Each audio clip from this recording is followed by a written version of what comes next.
I'm Brittany Harden-Tangway, a manager with KPMG, and I am fascinated by the practice of transfer pricing and its impact on the global market. Join me each episode as I explore the transfer pricing world with specialists who will explain the ins and outs of this niche practice where tax meets economics. So today we're here to talk about ESG, 3 letters with big meanings, and what that means for transfer pricing and how that ties into everything that we do. I have with me today Anjit Bajwa, a transfer pricing principal and the national tax lead for the chemicals industry. Hi, everyone. I'm so happy to have you here. As well as Jesse Coleman, a principal with Washington National Tax, who previously worked with the World Bank. Hi, Brittany. Thrilled to be here.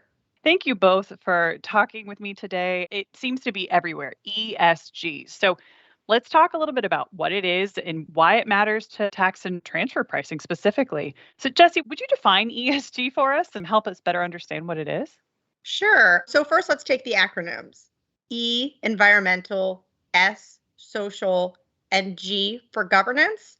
But high level, ESG is really just a framework to integrate environmental, social, and governance risks and opportunities into a firm's strategy to build long-term financial sustainability and value creation. I think that was a mouthful, Brittany. Let's break each of those down and talk about how they tie to tax and what that means. I think the best way to go about it is to give some examples. And specifically, let's relate ESG first to tax, and then we can get into transfer pricing. Perfect.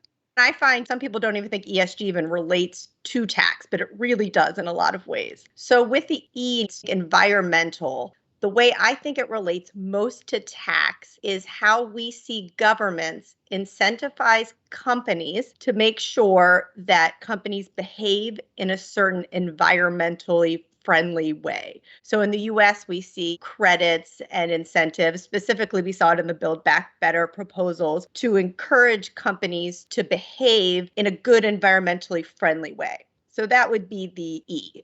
Then if we move on to the S, so the social component, this is really where you hear are companies paying their fair share of taxes.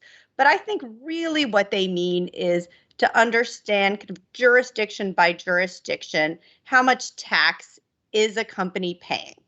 And then finally, if we go to the G, that's really a transparency aspect. So are companies transparent in how they think about tax and how they interact with the taxing authority, publishing reports? So maybe they're using the GRI or Global Reporting Initiative standards to publish reports about tax transparency or something like the B team. This sounds familiar. Tax transparency has come up before a few times on this podcast, in particular in the country by country episodes where we discuss public country by country reporting. So I think we should dig into a bunch of those things. Anjit, will you give us a little bit of a brief background and how we got here and what makes ESG different from some other sorts of environmental responsibility things we've seen in the past? ESG is actually not a new concept. If you go back in time, since about 2017, lots of companies have already been thinking about ESG more as a corporate social responsibility. Remember, that was a voluntary effort on the part of companies to determine what their commitments were to the society, to the broader stakeholders. Over the past 5 years, and especially since COVID, it has become a business imperative for companies to define what their contributions, what their goals, what their execution strategy would be from an ESG standpoint. Now, it is important to note that as we think about ESG, 5 years ago, we looked at profits equaled shareholder value. If you follow the conversation today that we see in the popular press, as well as amongst the corporations, the investors, what you hear is the goals today are profits equals long-term shareholder value. And that long-term is truly important because ESG, the way it is viewed by everybody, all stakeholders, first, the stakeholders are no longer shareholders. Stakeholders are the employees, they are the customers, they are companies you procured from, they are society at large. The way companies are looking at ESG is in 2 ways. First and foremost, it is a much broader perspective in terms of who cares about some of the actions companies undertake. And second, it is a longer term concept. So it's a broader concept and it's a longer term concept. And that is truly important as our listeners try to put their arms around what ESG is.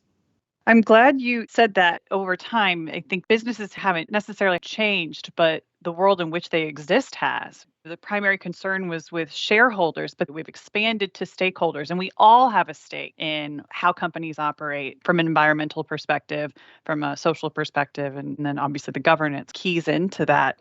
It's so huge, and it even ties back to some of the other elements that we've talked about in previous episodes of this podcast, and also in Destination Country X, another KPMG Tax Radio Network podcast, where we are looking more at transparency. We're expecting more and more from companies as members of the larger society in which we exist. So more specifically, why should tax professionals care about ESG other than just this is a phenomenon that's happening? I know we've kind of alluded to it, but I'd like to get a little bit more specific into what the impact on tax is.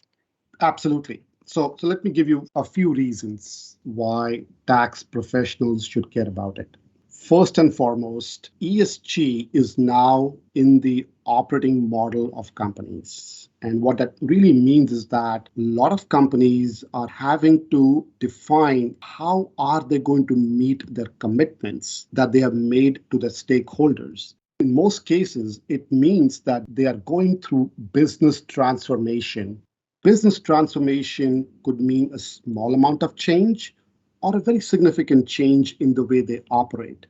The moment we have a change, it creates potential tax implications.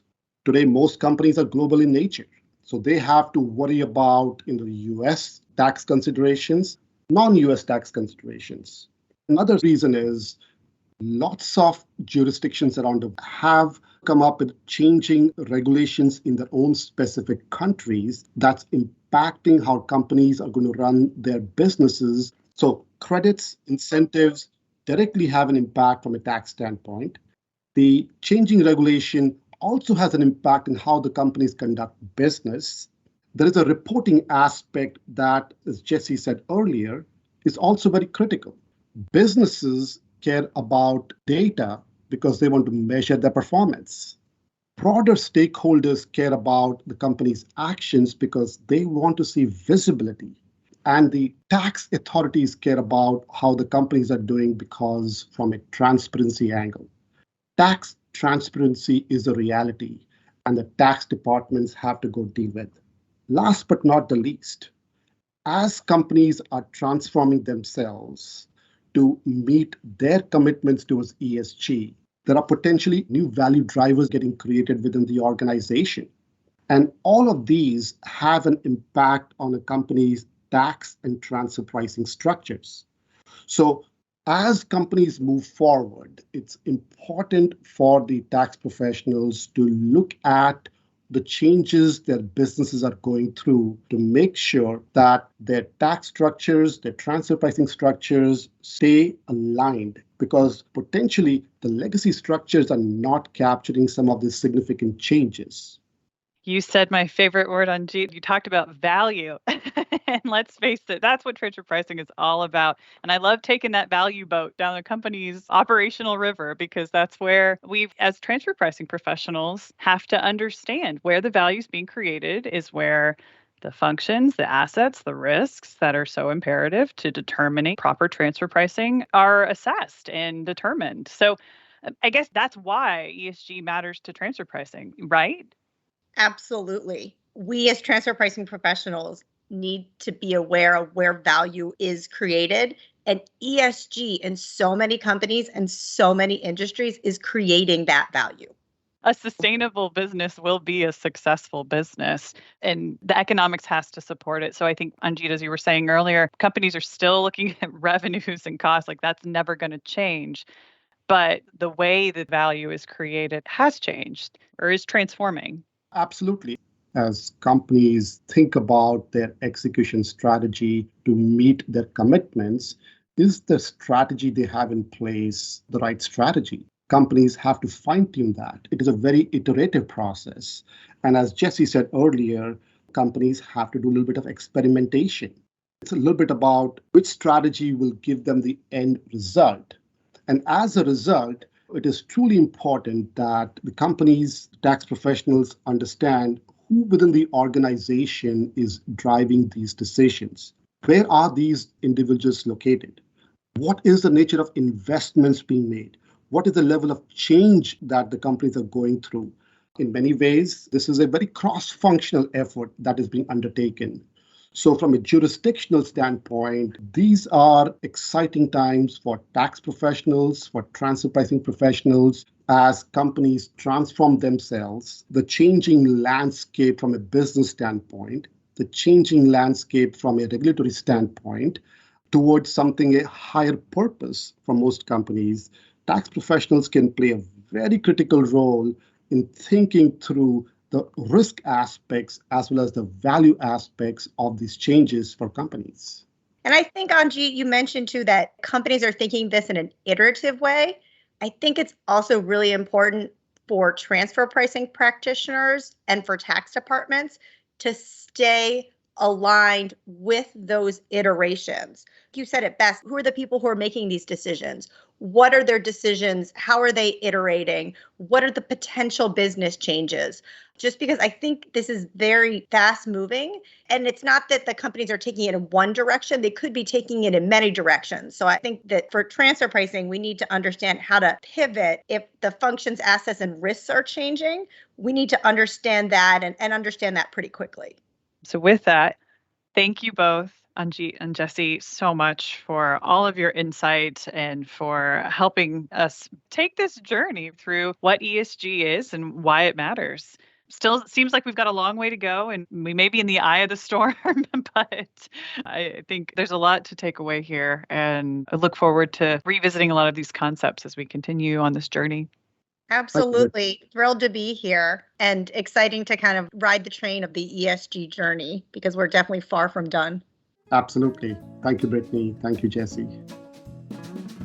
Thanks for joining me on this adventure in transfer pricing. See you next time.